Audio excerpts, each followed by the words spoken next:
Buenas tardes para todos.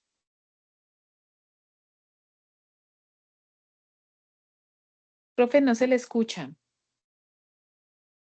Gracias, buenas tardes. Les, Buenas les iba a noches. decir que, Buenas que noches. estamos empezando a llegar todo el grupo, entonces demos 2 minuticos para que arranquemos.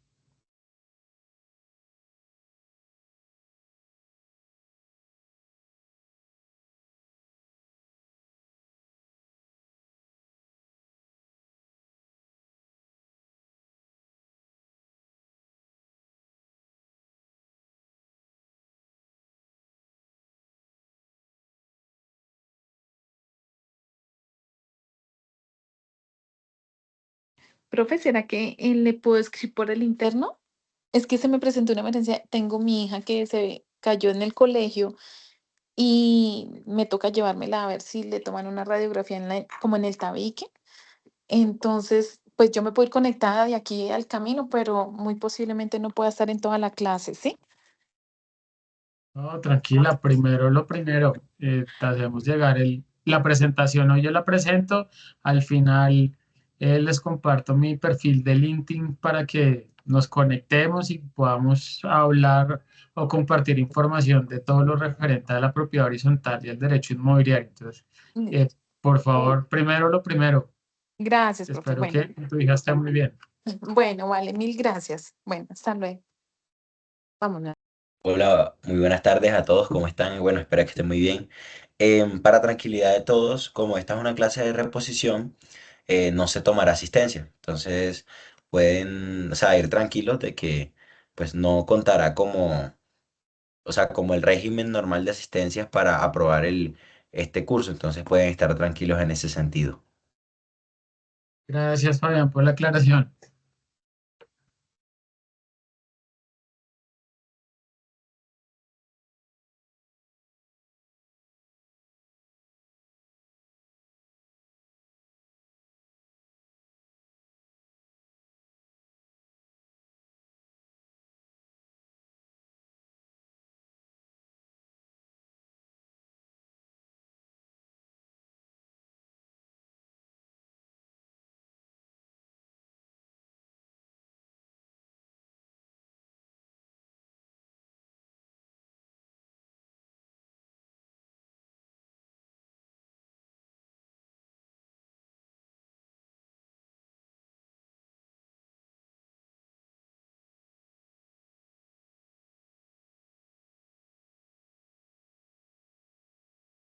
Bueno, si quieren vamos avanzando.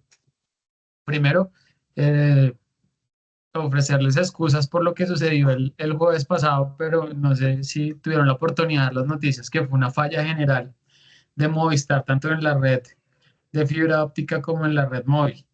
Entonces, quedé completamente incomunicado en la mitad de la segunda hora. Entonces, muchas gracias por su asistencia. Si no estoy mal, estábamos hablando con Juan sobre un evento de, de una segunda convocatoria. Me estaba haciendo una consulta. Juan me corrige. Sí, entonces para recapitular en ese punto tenemos, Sí. ¿sí? Hola, buenas noches. ¿Sí me escuchas? Sí, sí, señor. Listo, profesor Julián. Sí, así fue. La consulta, digamos, la repaso de pronto para todos. Se presentó una situación. Se hizo una citación escrita en la asamblea, pues, donde decía la citación que la primera cita era el día lunes a las 7 de la noche. Y en la misma citación decía que la segunda citación era el siguiente miércoles, también a las 7 de la noche. Durante el lunes, que fue la primera cita, no se había logrado el quórum de asistencia y inmediatamente pasaron las 8, más o menos 8:15 de la noche, se indicó que se iba a hacer la segunda citación ese mismo día, que la razón fue que si se hacía otro día que costaba mucho y que eh, pues que generaba mayores costos, y que pues si todos estaban de acuerdo que arrancaban la asamblea con las personas que estaban. Entonces esa fue como la inquietud, me pareció como algo, pues, no sé, como indebido, pero pues no sé si eso sea correcto o no es correcto. Esa fue la situación, pues los hechos. Gracias. Listo, perfecto, muchas gracias. Ahí entonces tenemos que recordar, tenemos reuniones ordinarias y extraordinarias. Adicionalmente hay reuniones por derecho propio, que son aquellas que se llevan a cabo el cuarto día hábil del mes de abril, cuando no se ha convocado a la asamblea ordinaria. Y adicionalmente tenemos las reuniones de segunda convocatoria, que creo que es este caso. Cuando no hay, se cita la primera a la asamblea ordinaria, más bien se hace la citación ordinaria para esa reunión. No hay el quórum suficiente. Entonces, ¿qué dice la norma? La norma dice que se cita nuevamente para la reunión, que en ese evento se delibera y se decide, salvo aquellas decisiones que necesitan mayoría calificada, con los que estén presentes. ¿Sí? No se exige la mitad más uno para deliberar y pues ya sabemos que para decidir la regla general es la mitad más uno de los que estén presentes. Entonces, esa es una excepción. Pero ¿qué dice muy bien el artículo, si no estoy mal? Esto es el artículo 41 o por ahí en los 40, es donde están todas estas reuniones. Dice, pilas, si no hay quórum en la primera, para la segunda se convoca al tercer día hábil a las 8 de la noche, es la segunda, o lo que diga el reglamento. Entonces, si el reglamento no tenía establecida esa segunda convocatoria de esa manera, pues ¿qué sucede? Que esa acta y las decisiones que se tomen en esa reunión son susceptibles de ser impugnadas. ¿Sí? Y ahorita vemos un poquito más en detalle las actas, pero la consecuencia es esa, que si no estaba previsto así en el reglamento, las decisiones que se tomen ahí pueden ser impugnadas y echadas para atrás. Lo que pasa es que para efectos prácticos se pueden volver a tomar haciendo siempre y cuando no vayan en contra del reglamento de la ley, se pueden volver a tomar en una segunda reunión eh, que se haya convocado con el lleno de los requisitos. ¿Listo? Ese es el caso para tenerlo en cuenta. Entonces, después vamos a ver ahora las actas. ¿Sí? Entonces, las actas son los documentos en los que constan las decisiones que toma la asamblea. ¿Sí? También hay actas por ahí cuando las copropiedades tienen consejo, también se llevan unas actas de las decisiones. ¿Qué debe tener ese documento? Debe tener el tipo de reunión, o sea, si es ordinaria o extraordinaria, cómo se hace la convocatoria para verificar que cumpla con los requisitos que establece la ley. ¿Sí, Sandra?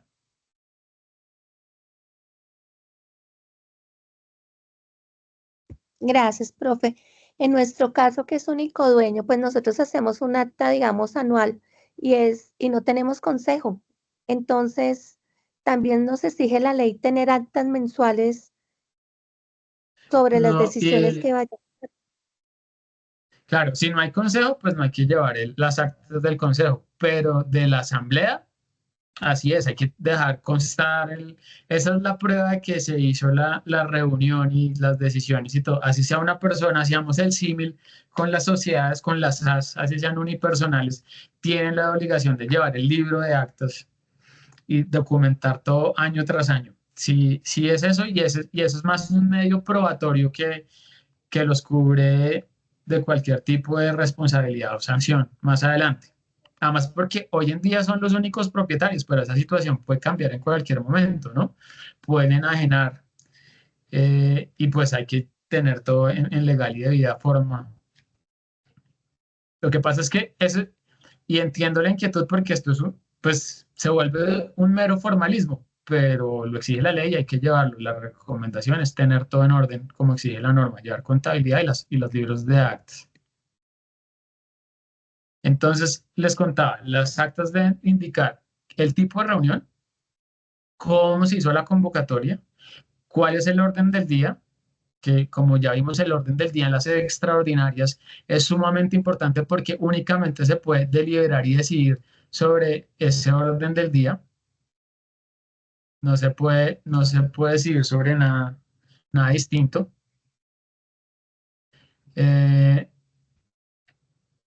Esos son los requisitos que debe tener. En esa acta constan las decisiones que se toman que deben estar acorde con el reglamento y la ley 675.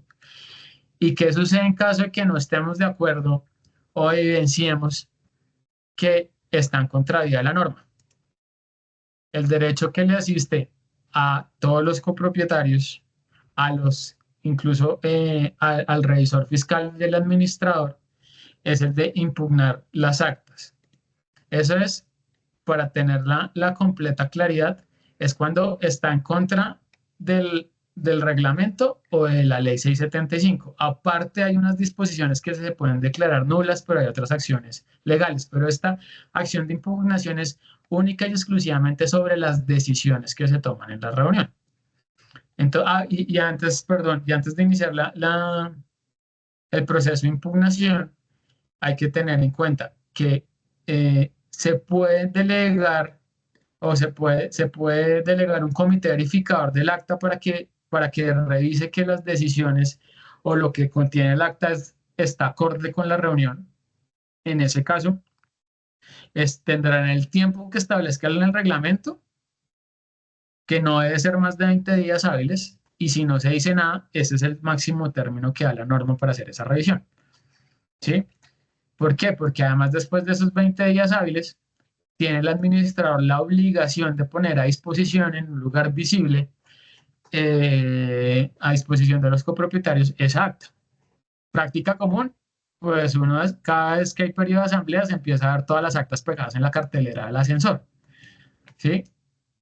Recuerden que cuando vimos el decreto que reglamentó el año pasado el Código de Policía en aspectos de propiedad horizontal, antes establecía la ley que uno podía ir a la alcaldía a poner una queja, en caso de Bogotá, la alcaldía local, a poner una queja si no le entregaban el acta. Ahora se supone, vamos a ver qué tan expedito es, pero se supone que es un procedimiento más rápido ante la autoridad policial, ¿sí? Pero es obligación poner a disposición de los copropietarios el acta. Y ahí vemos entonces la posibilidad, ya una vez tenemos el acta, la posibilidad de impugnar las decisiones cuando no estemos de acuerdo. Entonces, ¿qué dice la norma? Que tenemos 2 meses para interponer la demanda.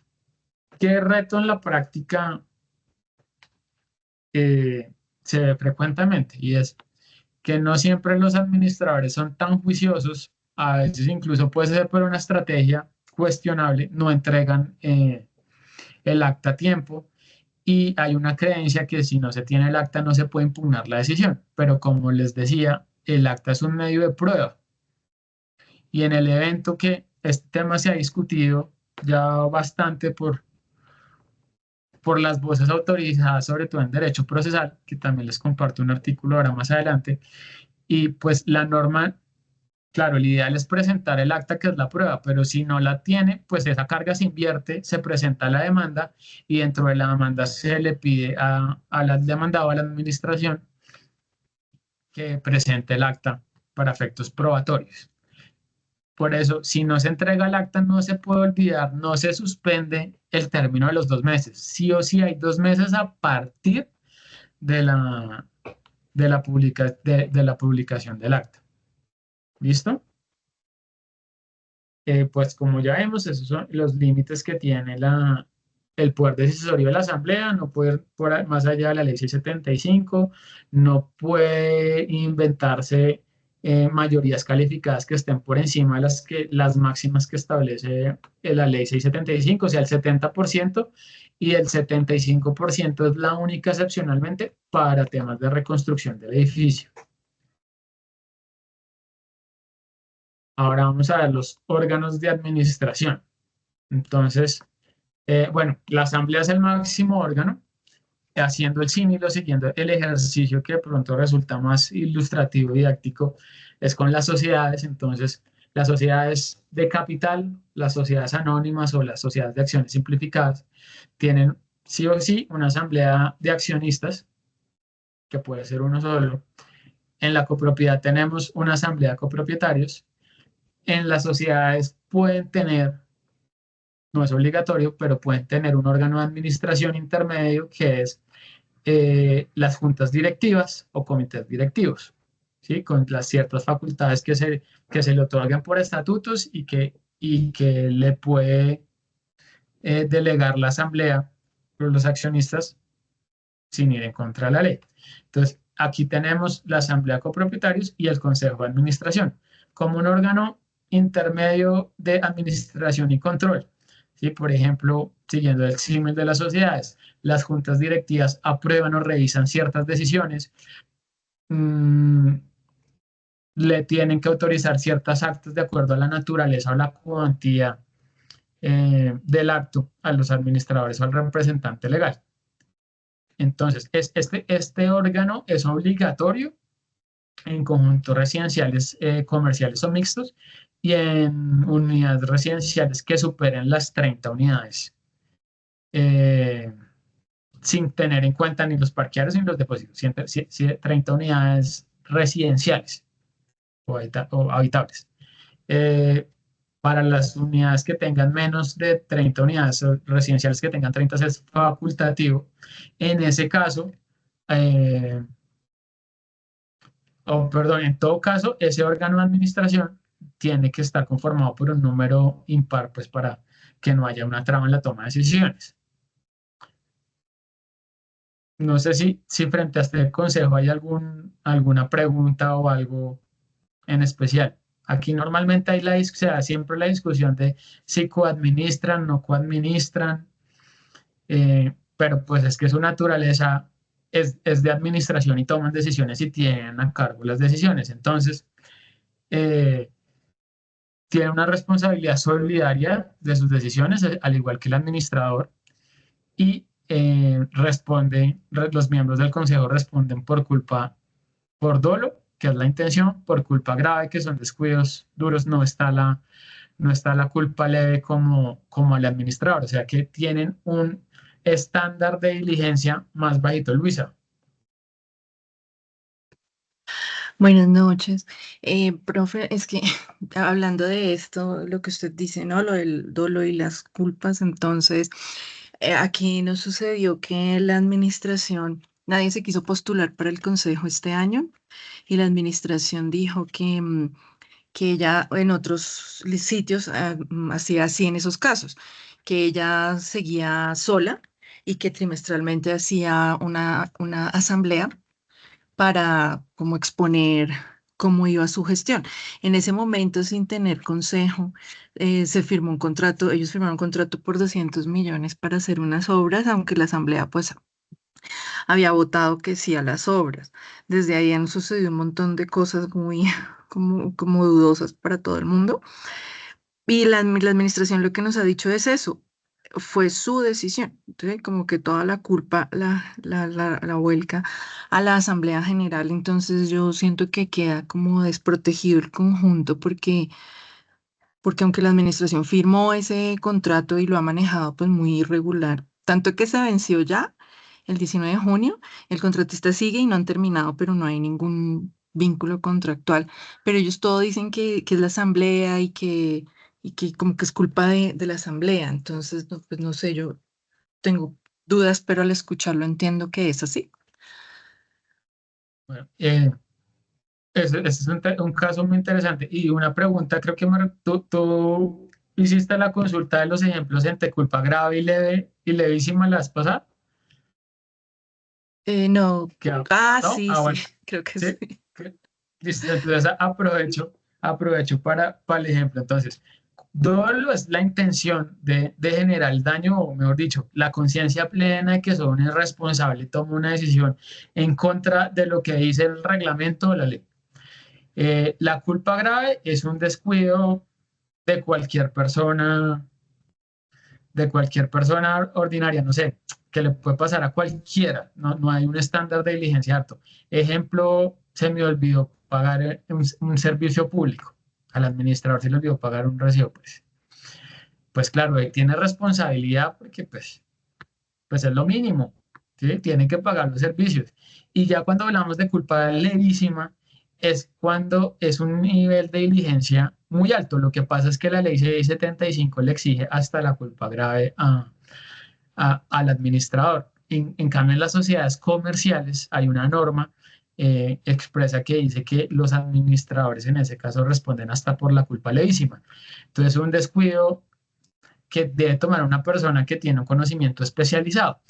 Ejemplo, yo voy a hacer un contrato con una sociedad, con un proveedor, mejor dicho, millonario, 200 millones, y en una sociedad comercial lo mínimo que me exigen es que yo haga la debida diligencia a mi contraparte, si voy a comprometer una parte importante de mi patrimonio, de mis recursos líquidos. Entonces, verificar que la persona con la que va a contratar tiene la solvencia técnica, la solvencia económica.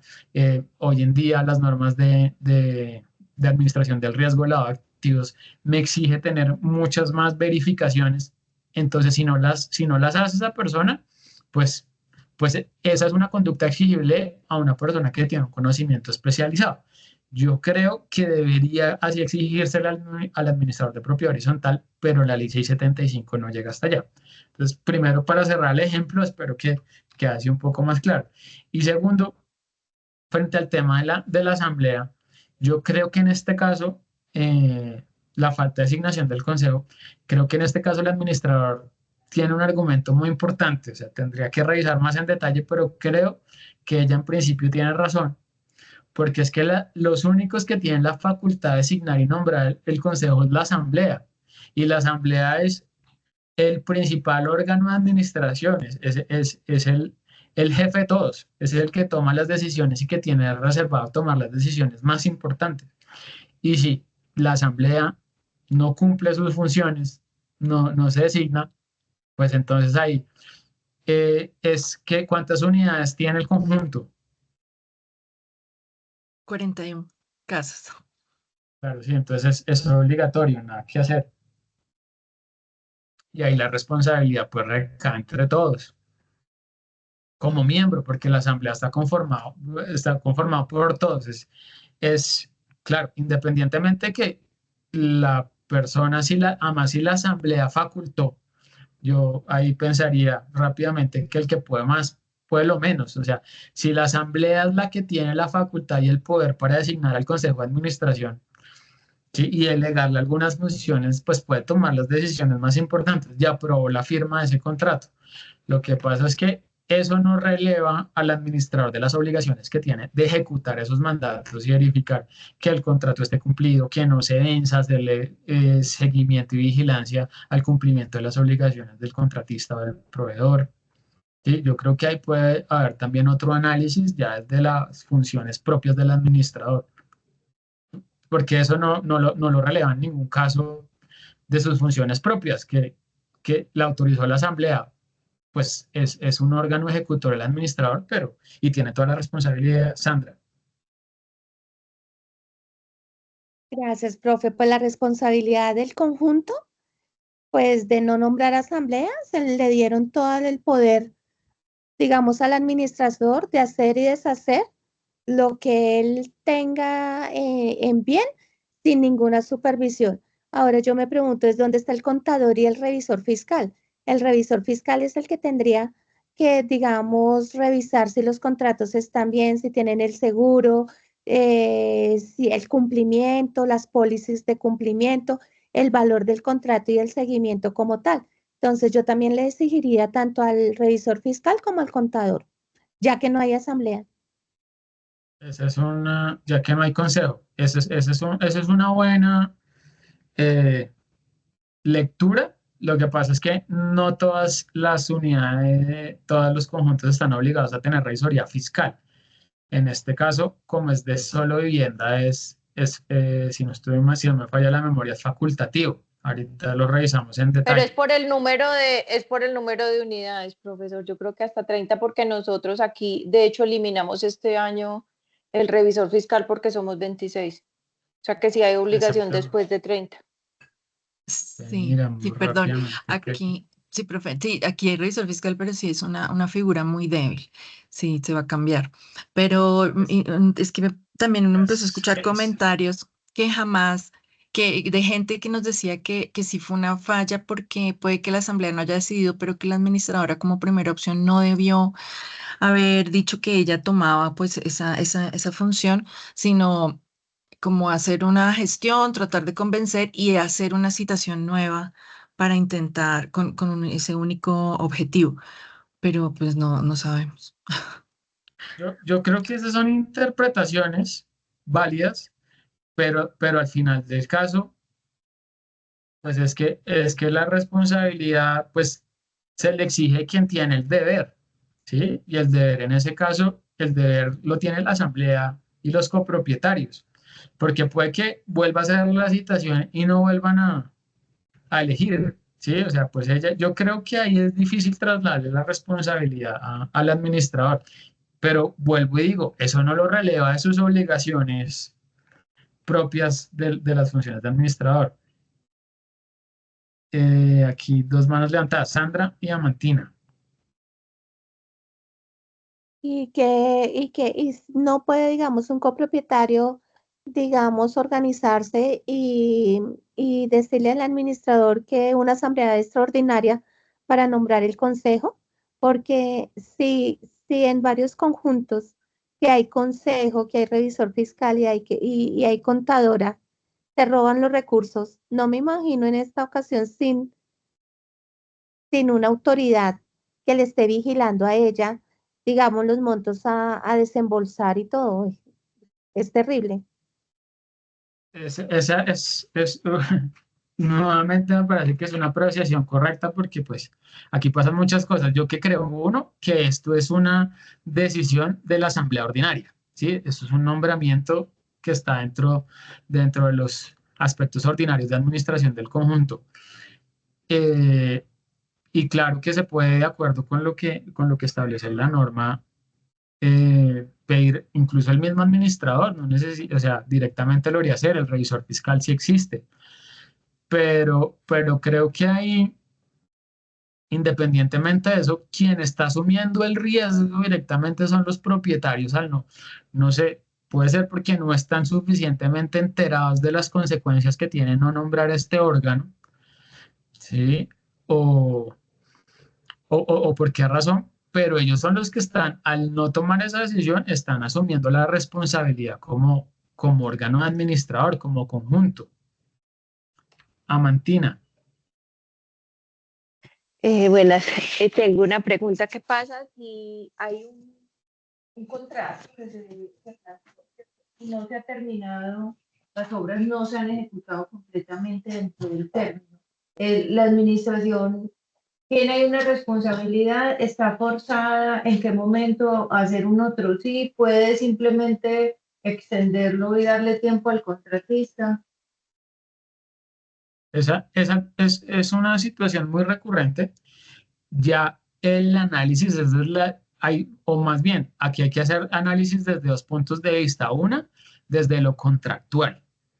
Entonces, ¿qué establece el contrato? Normalmente, si es un contrato de obra o mantenimiento, tiene garantías, tiene plazos, tiene unas obligaciones, tiene multas de apremio. Entonces, yo como administrador reviso qué contraté, cuáles son las obligaciones del contratista, cuándo me voy a entregar. Le exigí pólizas, póliza de cumplimiento, póliza de, de seguridad social para los contratistas, póliza de calidad o estabilidad de la obra, dependiendo el objeto contratado. Y lo primero es que yo tengo que ejecutar las herramientas que me da el contrato. Hay unos que traen multas de apremio, entonces por cada mes de retardo o cada X tiempo que esté pactado, yo puedo empezar a imponerle multas y hacerle descuentos si estoy haciendo retenciones en garantía. Primero tengo que revisar los recursos y las herramientas que me da el contrato. ¿Sí? Eso lo tengo que hacer. Segundo, ya dependiendo del tipo de contrato y nuevamente las facultades, siempre en personas jurídicas hay que revisar cuál es la capacidad que tiene el administrador, las facultades, ya sea en una sociedad o en una copropiedad. Si está facultado para suscribir una prórroga sin tener autorización o solicitar administración del consejo o de la asamblea, dependiendo del caso. Si tiene esa libertad, pues tiene que actuar de la manera que mejor le convenga a la copropiedad.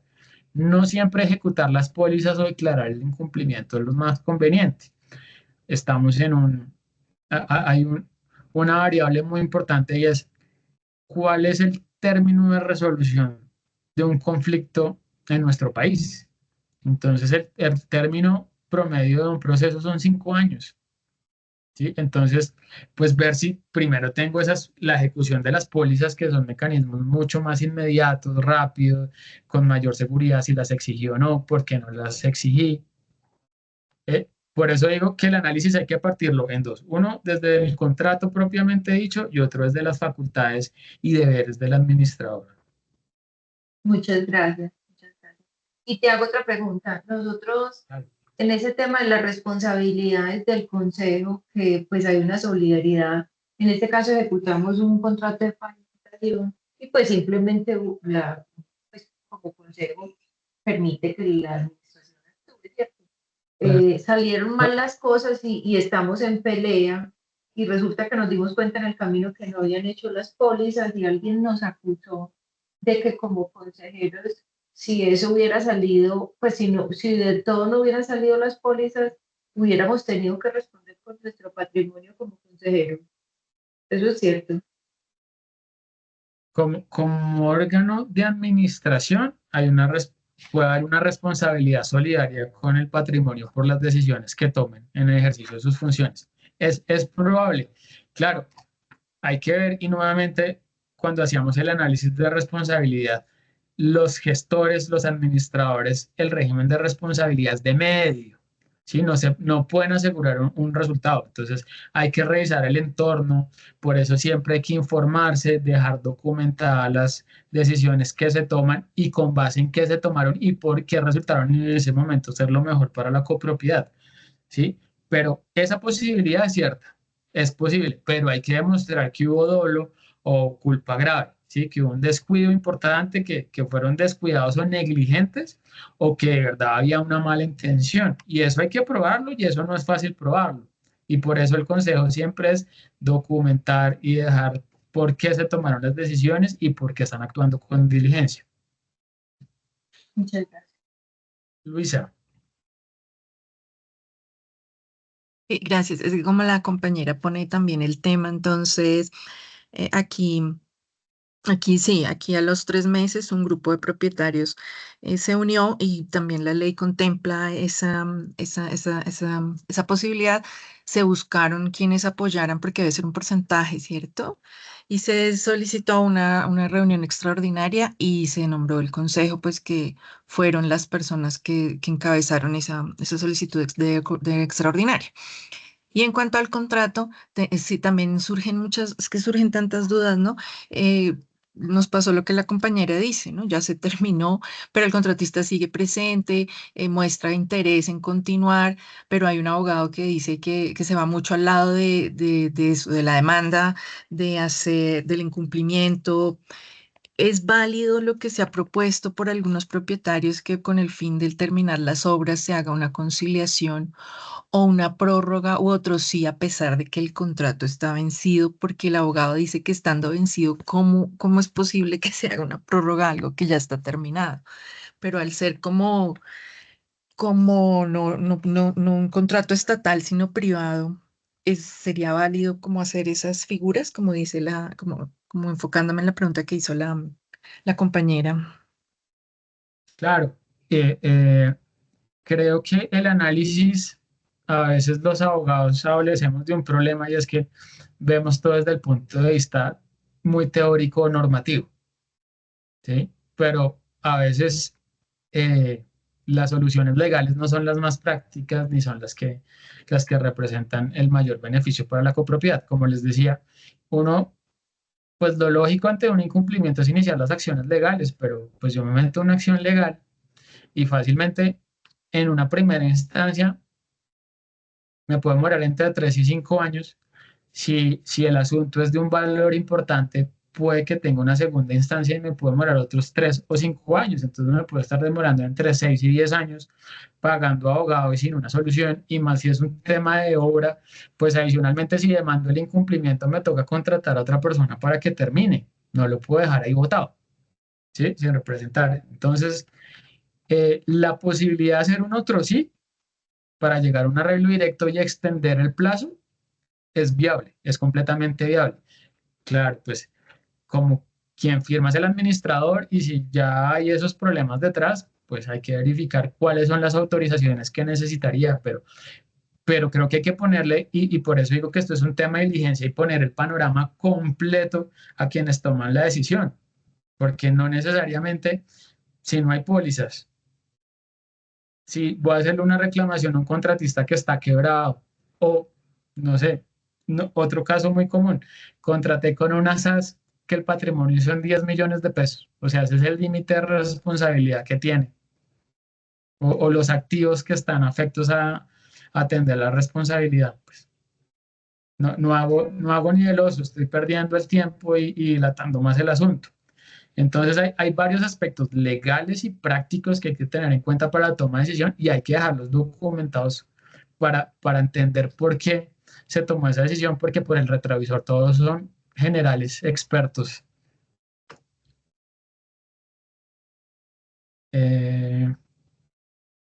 Listo, sigamos con nuestro órgano ejecutor por excelencia. Entonces, el administrador, que nos dice la ley 675, el administrador es el encargado de llevar la representación legal, ¿cierto? ¿Quién lo designa, quién lo contrata? ¿O el presidente de la asamblea? Pues lo exige, lo escoge la asamblea o el consejo administrador si tiene esa facultad en el reglamento. ¿Con quién firma el contrato? ¿O con el presidente de la asamblea o con el presidente del consejo? ¿Cuáles son las principales funciones? Pues ejecutar las decisiones de la asamblea, ejecutar las del consejo si tiene la facultad de darle órdenes, y hacer todas las gestiones o velar por la conservación y mantenimiento de los bienes y zonas comunes. Ejecutar el presupuesto, velar por el recaudo, llevar la representación legal. Dentro de las funciones más importantes o expresas que está la de llevar la contabilidad.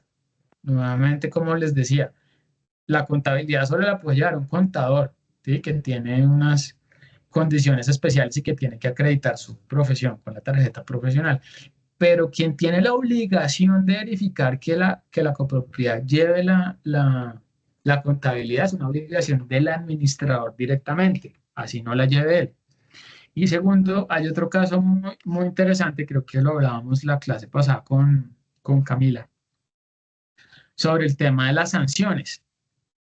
Entonces, que si las sanciones tienen que estar previamente sí o no establecidas en el reglamento. Entonces, ahí tuvimos un concepto y una recomendación y las diferencias en la interpretación están expresamente en las funciones del administrador. Les voy a contar en el numeral, por aquí tengo la ley, en el artículo 51 que están las funciones, en el numeral 11 dice notificar a los propietarios de bienes privados por los medios que señala el respectivo reglamento las sanciones impuestas en su contra por la Asamblea General o el Consejo de Administración, según el caso por incumplimiento de obligaciones. Y en el segundo dice hacer efectivas las sanciones por el incumplimiento de las obligaciones previstas en esta ley, en el reglamento de propiedad horizontal y en cualquier reglamento interno. ¿Sí? Ahí la norma hable, la ley 675 hable la posibilidad que no necesariamente tienen que estar en elevados a escritura pública, en el reglamento de propiedad horizontal. Pero entonces entramos con la discusión del primero, el debido proceso, pues lo normal es que tienen que estar tipificadas o previamente establecidas cuáles son las sanciones, ¿sí? Y más adelante, en el artículo que reglamenta el Comité de Convivencia, más adelante hay un artículo que habla de las sanciones por incumplimiento de obligaciones no pecuniarias. Ahí dice expresamente que las obligaciones deberían estar en el reglamento de propiedad horizontal. Entonces están esas dos normas que son sujetas a interpretación, que de cierta manera pues se contradicen y por eso las recomendaciones que hablábamos era, en la medida de lo posible que estén en el reglamento. Si no están, eso tiene unos costos y una operatividad importante y la asamblea puede tomar decisiones de establecer ciertas sanciones o dejarlas en un acta, pues esa acta hacérsela conocer a todos los copropietarios que acepten su conocimiento, su aceptación, y cada vez que llegue un copropietario informarle cuáles son las decisiones o las multas o las sanciones que están previamente establecidas. En términos generales, los administradores, sobre todo en la ley 222 del 95, que les decía, el régimen general de responsabilidad de los administradores, pues se exige unas calidades o unas condiciones para que la persona sea idónea para el cargo. Acá no están, pero expresamente, pero creo que sí es un ejercicio a la hora de designar la persona que va a llevar la representación legal y asumir estas obligaciones y responsabilidades, pues verificar que cumpla con el perfil idóneo. Y frente al tema de responsabilidad, lo que veíamos detalladamente, el tipo de la responsabilidad contractual, civil, que puede ser contractual o extracontractual, la responsabilidad penal, abuso de confianza, temas legales por no declarar los impuestos oportunamente, y administrativo, multas como la que puede poner el Ministerio de Comercio por no reportar actividades de explotación de vivienda turística sin el lleno de los requisitos legales.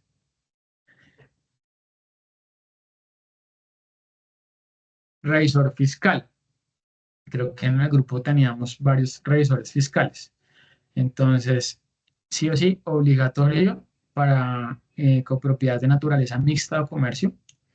Es facultativo en las residenciales, pero en el evento que se designe un revisor fiscal en las copropiedades de uso residencial, este puede ser tenedor o propietario, es una excepción. Por lo demás, tiene un régimen de incompatibilidades y inhabilidades bastante amplio, y sobre todo es el de no ser propietario ni tenedor de la unidad. Aquí nuevamente tiene que ser contador público, con tarjeta profesional, con las obligaciones y responsabilidades propias que dan la ley que regula esa profesión, que es la ley 43 del 90. Sí, como hablábamos en las clases pasadas, los contadores tienen la capacidad o la facultad, como ninguna otra profesión la tiene, de dar fe pública. Incluso si uno va en el artículo 10, porque pues uno se pregunta, el revisor fiscal pues por profesión es contador y pues hace un control financiero, ¿sí? Por norma general, y es el entendimiento legal. Y se le consultan muchos temas legales y pues a veces hay duda porque pues bueno, no es un abogado, pero la ley, bien o mal, le da la facultad de verificar aspectos de naturaleza legal. Artículo 10 de la ley 43 del 90. Tiene una responsabilidad bastante alta sobre todo lo que conceptúa. Dentro de las inhabilidades que les decía, tiene prohibido tener parentesco, afinidad o lazos comerciales con el administrador o los miembros del consejo. No está permitido. Ahora vemos el comité de convivencia. Entonces, nuevamente la reforma o la reglamentación, no fue una reforma, sino una reglamentación al Código de Publicidad del año pasado, pues busca fortalecer estas instancias para que las diferencias en la convivencia no vayan más allá de este órgano y se arreglen de forma interna entre la copropiedad. Principales dudas. En ningún momento el comité de convivencia tiene la facultad para imponer sanciones. Sencillamente es una instancia de mediación. No puede hacer nada distinto que proponer, buscar fórmulas de arreglo. Ese es el alcance del comité. Otra dificultad o reto que se presenta en la práctica. Si nadie quiere ser miembro del consejo administrador, mucho menos quiere ser miembro del comité de convivencia. Entonces ese es un reto que tiene la copropiedad, pero sin embargo, más allá de mediar, pues no tiene mayor facultad. Los únicos que pueden imponer sanciones son la asamblea y el consejo. Ahora, pues vamos a ver la naturaleza de los impuestos o de los ingresos primero en general, para ver el régimen, de forma general, el régimen fiscal o tributario de las copropiedades. Muy importante, en este caso, vamos a darlo de forma general.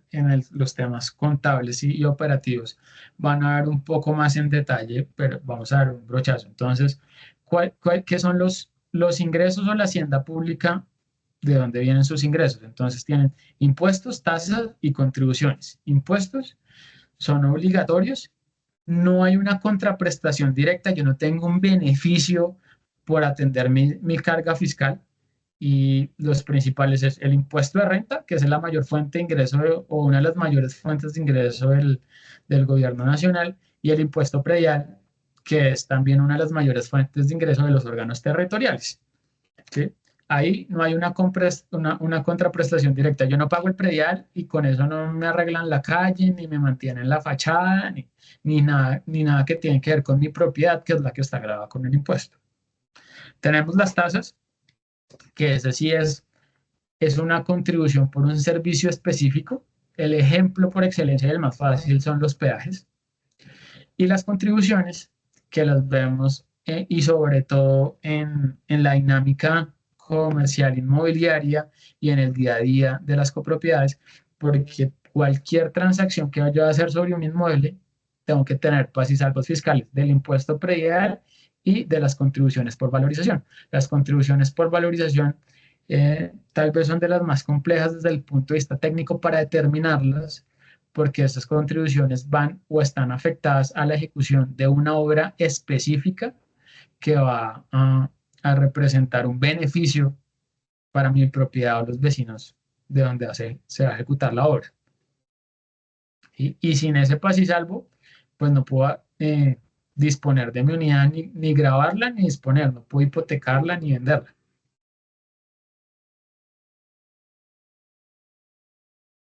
¿Cuáles son, en términos generales, los elementos generales del tributo o esenciales? Tenemos un sujeto activo, que es el que está obligado a pagar el impuesto. El pasivo es la entidad a la que yo le debo pagar el impuesto. Incluso hay casos específicos de estampillas, otro tipo de ingresos que graban ciertos actos, por la famosa estampilla pro hospital o pro universidades.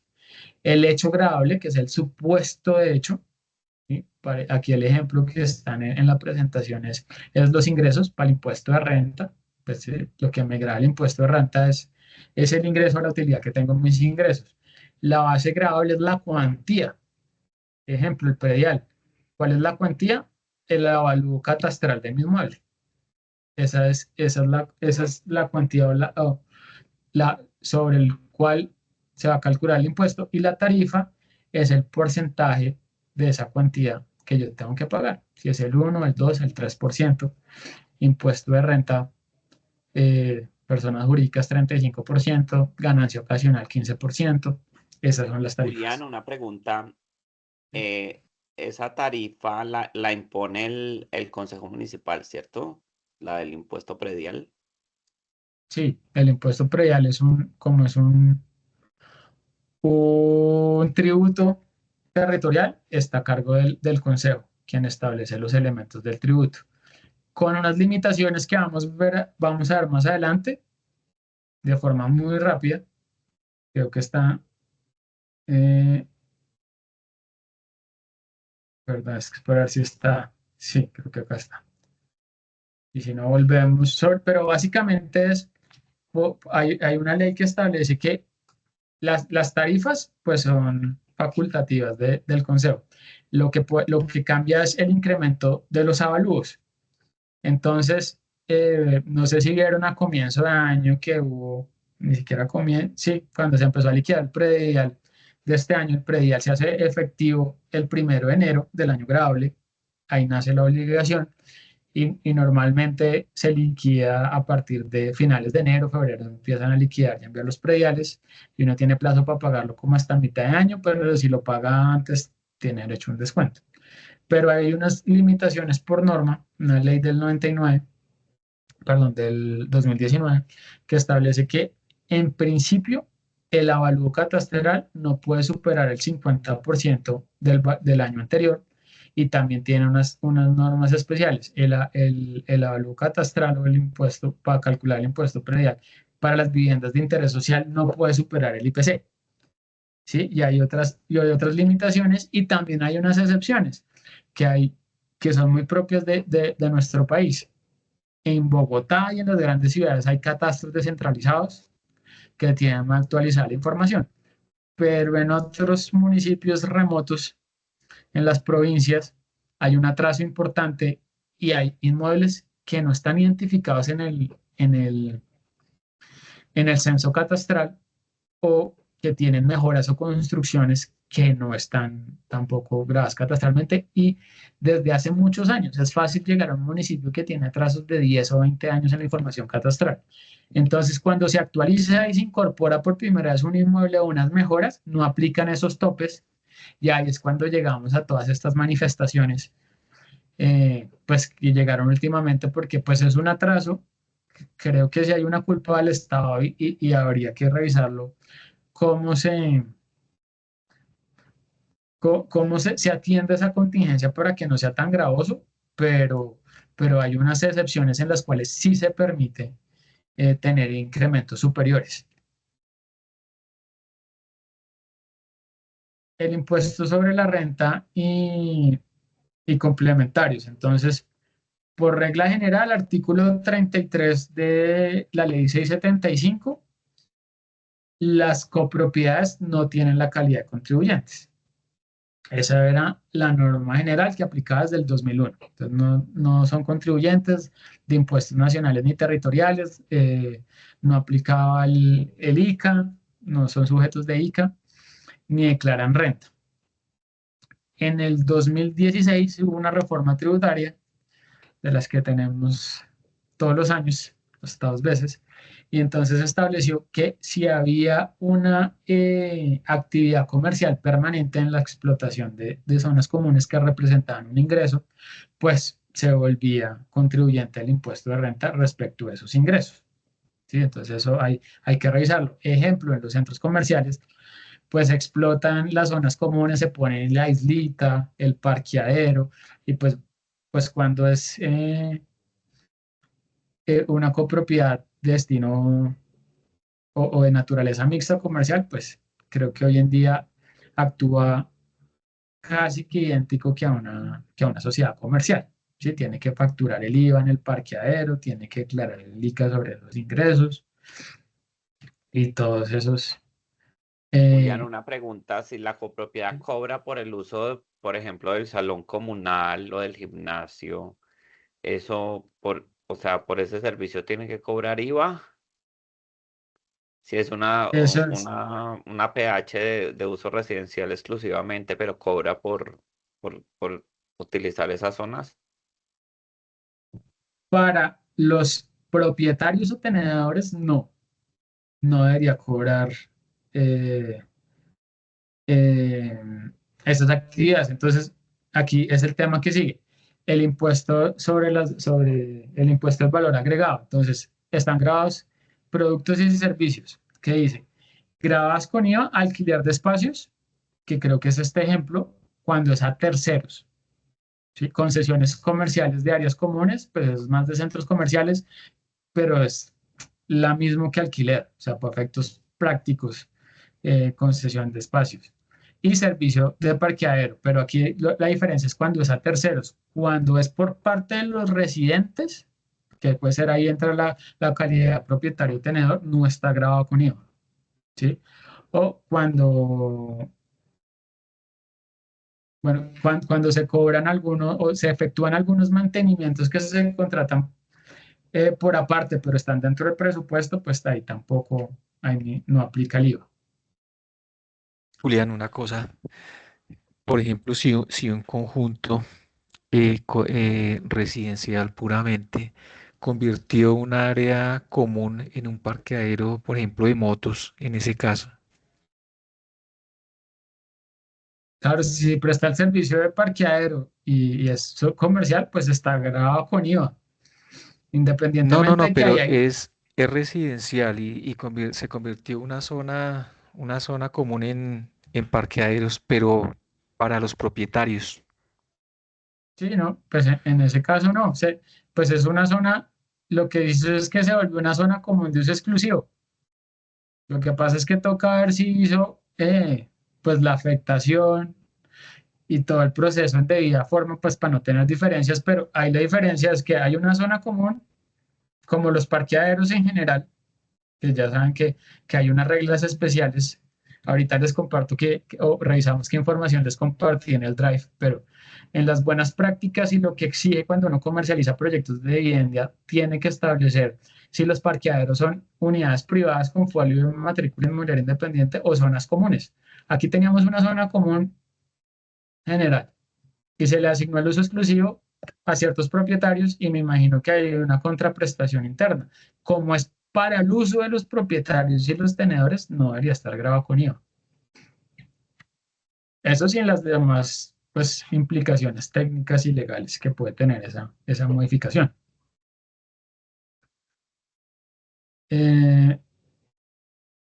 Retención en la fuente y el registro único de beneficiarios. Entonces, si bien la copropiedad, ya vimos, en principio no es sujeto pasivo del impuesto de renta, si actúa como retenedor de los pagos que debe hacer pues, en el giro ordinario de su funcionamiento.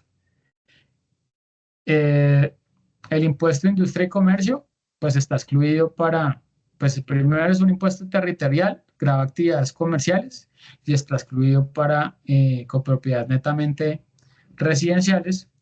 En las comerciales, pues ahí se entiende que se desarrolla una actividad comercial de forma habitual y entra dentro del hecho gravable.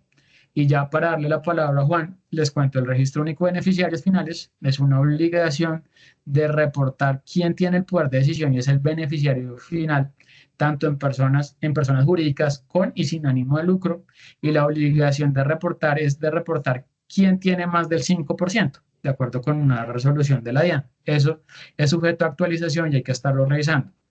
La última resolución es que hay que reportar quién tiene más del 5. Si no hay nadie que tenga un coeficiente más del 5, pues no hay lugar a hacer el reporte. Juan. Gracias, profesor. Y buenas noches a todos. Esos impuestos, ¿quién los debe como revisar y hacerle seguimiento de que se estén pagando? ¿Siempre van de parte del administrador y el contador? Y una última pregunta. ¿Se pueden poner los morosos en cartelera? ¿Eso está permitido? Sobre eso, bueno, primero, ¿quién es el responsable? El administrador. Eso está dentro de sus funciones principales. Nuevamente, pues lo hace con su equipo, con su staff, con las personas que tiene aprobado para el presupuesto, pero quien tiene la obligación del cumplimiento de las obligaciones tributarias es directamente el administrador. ¿Sí? No, el incumplimiento de esto es una culpa grave porque pues, atender las obligaciones es una obligación esencial de cualquier persona, todos lo tenemos, o sea, eso es negligencia. Entonces estamos dentro de los parámetros o estándares de diligencia que se le puede exigir al administrador de propiedad horizontal. Y segundo, frente al tema de las carteleras,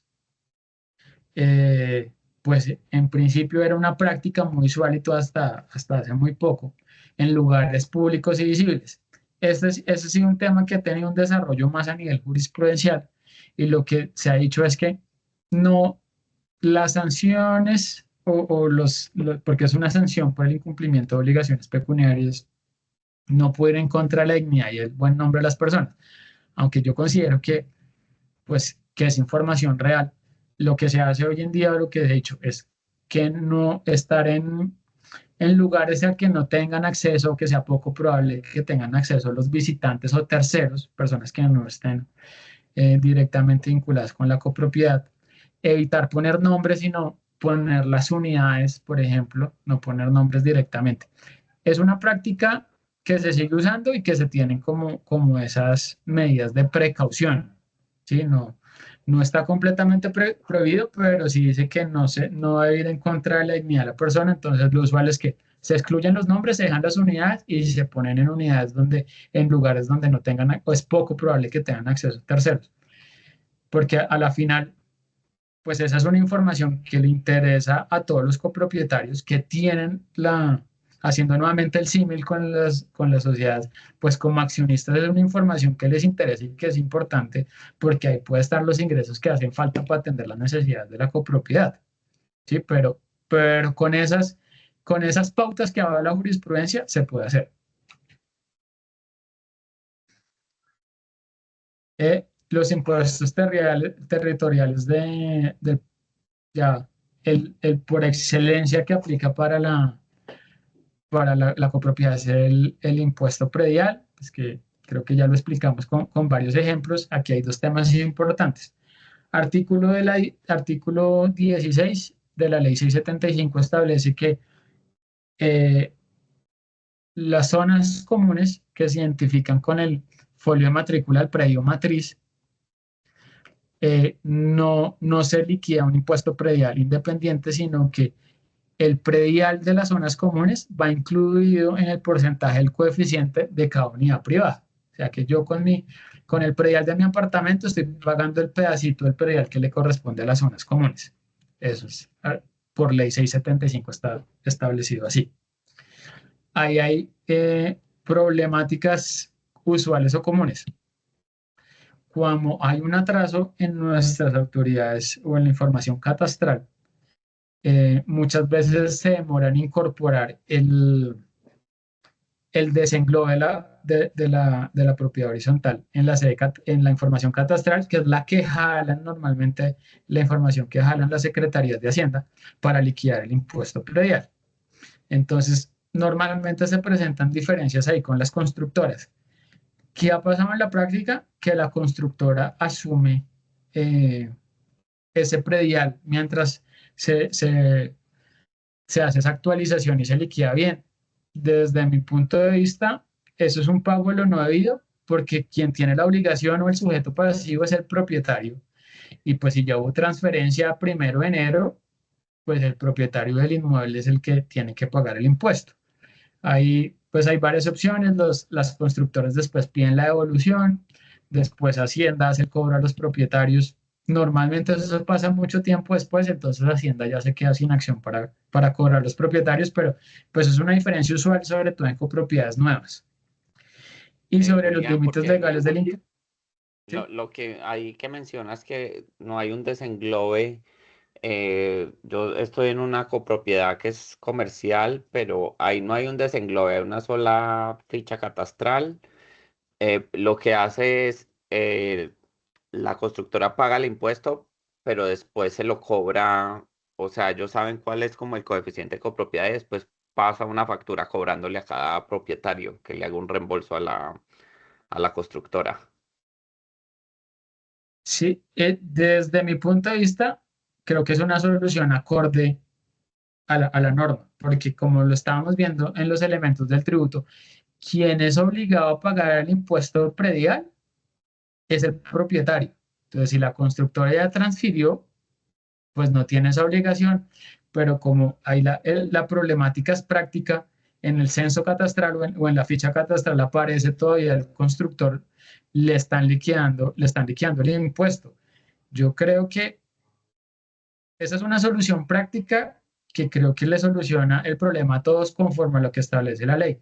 La otra opción que podría tener el constructor es rechazar la factura, ¿sí? Pero pues ahí empiezan las diferencias con el distrito o con el municipio y todo. Creo que esa es una sana decisión. De hecho, en Bogotá, hacia los primeros años de ejecución de la ley 675, había una circular de la Secretaría de Hacienda que permitía que cada propietario, cuando estuviera desactualizado el censo catastral, podía ir a pedir la liquidación a prorrata. Iba con su certificado de tradición y libertad y le liquidaban pues de forma manual el impuesto predial a su unidad. Esa fue como una solución, pero creo que lo que está haciendo ahí la copropiedad donde está es una solución bastante acertada. Y aquí les iba a decir, el tema de los límites serán los que les mencionaba otro que está en la ley 1995 de 2019, que establece ciertos límites y excepciones. La contribución por valorización, pues ahorita la explicamos en los ejemplos, y es cuando se van a ejecutar unas obras específicas, puentes, vías, infraestructura en la ciudad que benefician a cierto sector. Ese beneficio, con una fórmula matemática, se distribuye entre los que se benefician y así se graba con esa contribución a los vecinos de esa obra. ¿Sí? Importante ojar todo esto, que siempre hay que incluir el paz y salvo de valorización por contribución.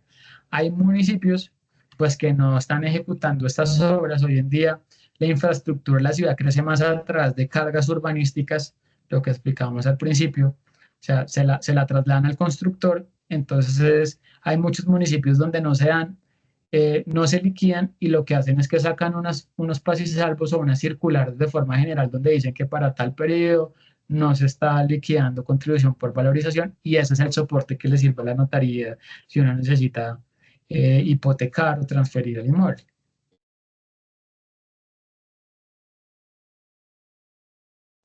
La plusvalía pues es una participación en el mayor valor que puede tener nuestra propiedad, nuestro suelo, por actuaciones de la administración. Básicamente es o porque hay un cambio en el uso del suelo o porque hay un cambio en la normatividad que me permite un mayor aprovechamiento, una mayor altura, por ejemplo. Entonces se graba el inmueble con esta plusvalía, con la participación en plusvalía, que normalmente tienen entre el 30 y el 50% de ese mayor valor. Esa es la tarifa. Esto también es un aspecto que se reglamenta y se ejecuta a nivel territorial, o sea, a nivel del concejo. ¿Y cuándo se hace exigible? Uno, cuando yo voy a tramitar la licencia de construcción, si me dicen, es que usted tiene una plusvalía registrada en su certificado de tradición, entonces se la liquidan y la tiene que pagar para que le expían la licencia. Si yo voy, normalmente el cambio efectivo del uso del inmueble pasa también a través de una licencia, entonces para efectos prácticos es lo mismo que lo anterior. O cuando yo voy a transferir el inmueble, si está grabado con una plusvalía, yo tengo que tener el paz y salvo o el pago, o en esos eventos los estatutos tributarios municipales también normalmente prevén la posibilidad de hacer acuerdos de pago para autorizar la transferencia, y en ese caso el adquiriente pues queda solidariamente responsable de lo que hace falta.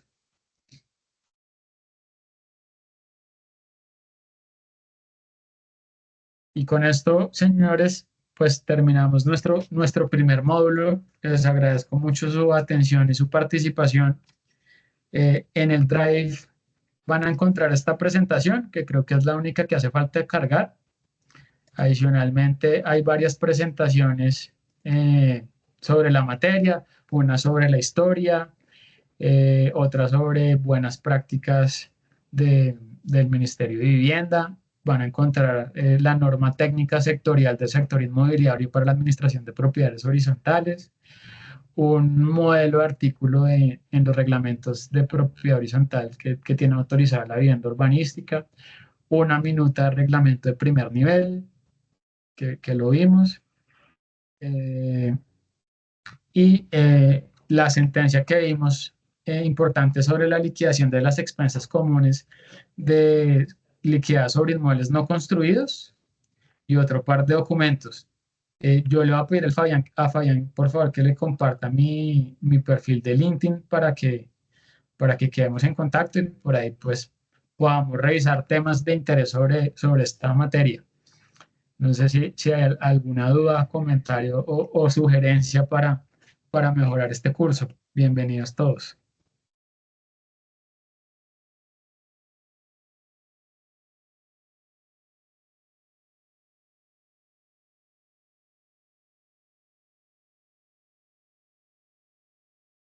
Bueno, entonces, nuevamente les agradezco su tiempo y su atención y bueno, quedo a su disposición cualquier duda o consulta que esté pendiente atrás de Fabiano en mi perfil del LinkedIn. Muchas gracias, profesor, muy Listo, profe, amable. muchas gracias. Gracias, profe, Gracias. muy amable. Gracias. Muchísimas Gracias por Gracias, buenas compartir su noches. conocimiento. Muchas Feliz gracias. noche para Buenas noches. todos. Que estén bien. Chao. Gracias. Gracias.